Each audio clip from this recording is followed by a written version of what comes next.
सारे मुख्यमंत्री इस time Switzerland में बैठे हैं, डावोस में कोई वर्ल्ड इकोनॉमिक फोरम चल रही है।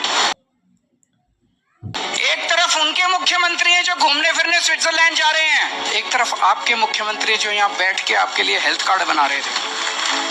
तो ये 10 लाख का इंश्योरेंस है, आप किसी भी अस्पताल में चले जाना, प्राइवेट में मन करे प्राइवेट में चले जाना, सरकारी में मन करे सरकारी में चले जाना, कहीं भी चले जाना, बड़ी से बड़ी बीमारी, छोटी से छोटी बीमारी, 10 लाख रुपए तक की सारी दवाइयां, सारे टेस्ट, जैसे ही आप एडमिट होगे सब कुछ फ्री, आपसे कुछ नहीं पूछा जाएगा, केवल आप अपना वो हेल्थ कार्ड ले जाना।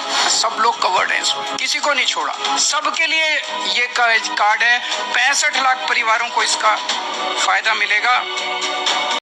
नाही साहेब, आमच्या महाराष्ट्रामध्ये अशा कोणत्याच योजना होत नाही। आमच्या महाराष्ट्रामध्ये गेल्या 5 वर्षापासून फक्त एक योजना झालेली आहे, लाडकी बहीण योजना। 1,500 रुपये देतं सरकार लाडक्या बहिणी योजनेला, म्हणजे महिलांना, आणि 1,500 मध्ये इतकी बचत होते महिलांची, म्हणजे 1,500 असे 1.5 लाखासारखे वाटायला लागले। इतकं स्वस्त, बेरोजगारी कुठंच दिसत नाहीये, मुलांचं एज्युकेशन सिस्टम इतकं छान झालेलं आहे। जसे गव्हर्नमेंटनी स्मार्ट मीटर बनवलेत ना, तसं आमच्या मुलांसाठी स्मार्ट स्कूल चालू झालेले आहेत। म्हणजे अशी फिलिंग येते ना की आपण महाराष्ट्रात नाही, लंडनमध्ये राहतोय। असे आपले मुख्यमंत्री सुद्धा बोलले की आता आपल्याकडं एक एअरपोर्ट बनणार आहे, म्हणजे अशी फिलिंग येणार आहे की आपण लंडनमध्येच राहतो। फक्त एअरपोर्टनी तशी फिलिंग येऊ शकते का?